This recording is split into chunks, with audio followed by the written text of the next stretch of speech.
5 grieving mothers are calling for a royal commission after their sons took their own lives, leaving the Defence Force. As Stella Todorovic reports, the mothers made the request directly to the Prime Minister today.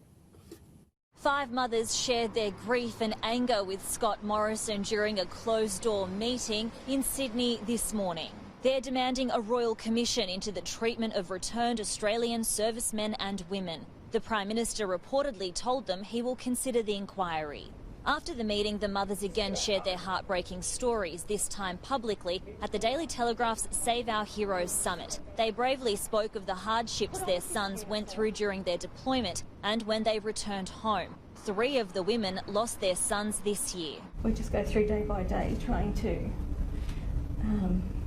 get something done about it and trying just to cope on our own. From the moment that my son passed away, I realised that I was not going to get any respect from the ADF for my son.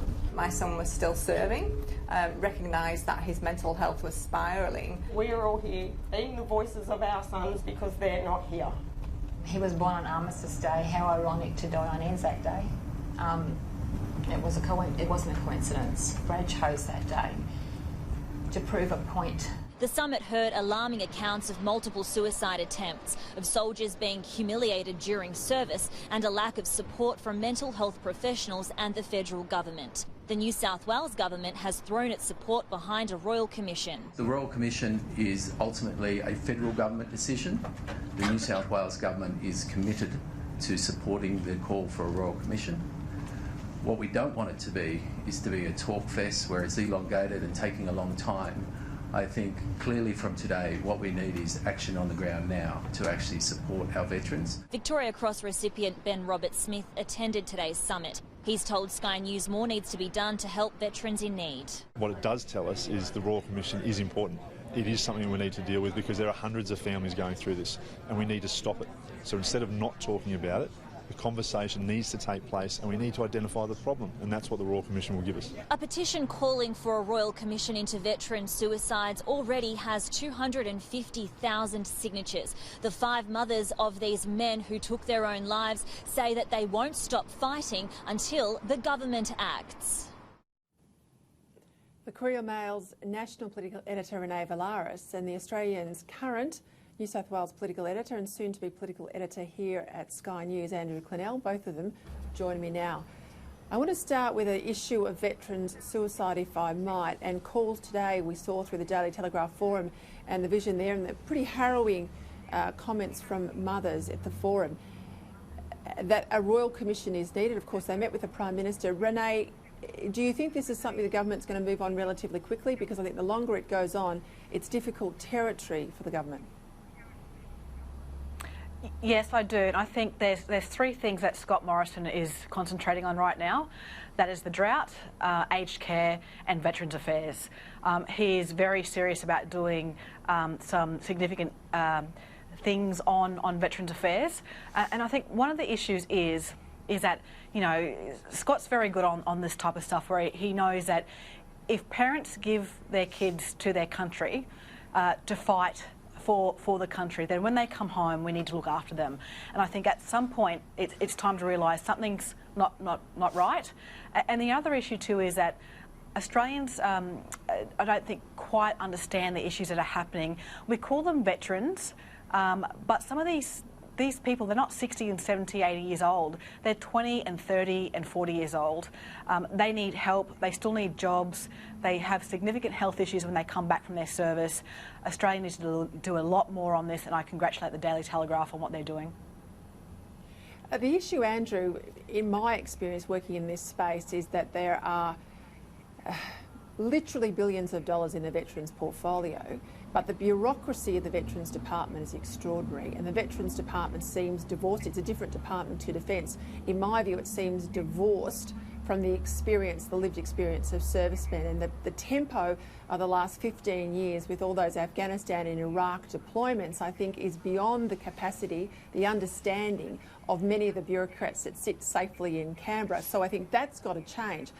I do think the PM's genuine. I note that now when there's a welcome to country, he goes out of his way to recognise the service of any veterans in the room. I think that's incredibly important. But I have to say, I just hear platitudes from the Minister, Darren Chester. This is the Federal Veterans Minister, and I note he was not there today. Yeah, he should have been there. It's an important thing the Telegraph's done. I think the Prime Minister did the right thing, though, in meeting those families. Look, I mean, may as well have a Royal Commission in a sense they've had one into everything else. And I guess this is one of the concerns, and that's one that Jeff Lee there highlighted, the New South Wales Minister, where you get these Royal Commissions, they go for months, they themselves cost tens of millions at times, and yet you don't always get the result you want. So, look, obviously something more has to be done. A Royal Commission is a good idea, but it's not the be-all and end-all, is it? I mean, even with the Banking Royal Commission, we're not sure that everything that could have been done has been done after that. With aged care, we're still waiting.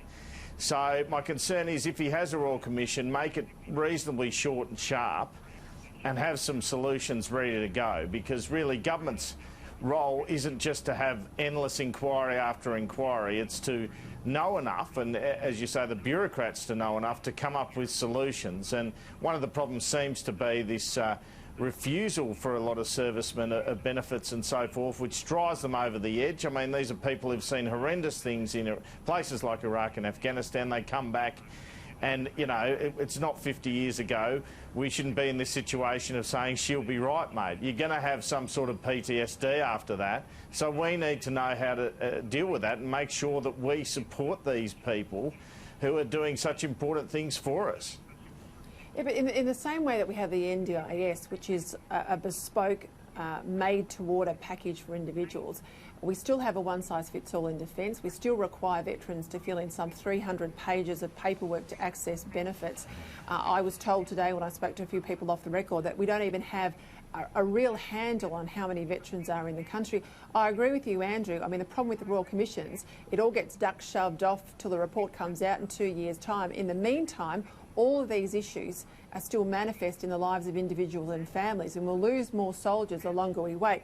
I really think there has to be a top-heavy change in the veterans portfolio. I'd be moving the minister on, quite frankly, and I would be absolutely turning it upside down, the system, and I'd be putting someone like Brendan Nelson, who's soon to retire from the War Memorial, inside this Royal Commission. He's someone who I think, particularly with his medical background, has got the respect of a lot of soldiers and a lot of the veterans community.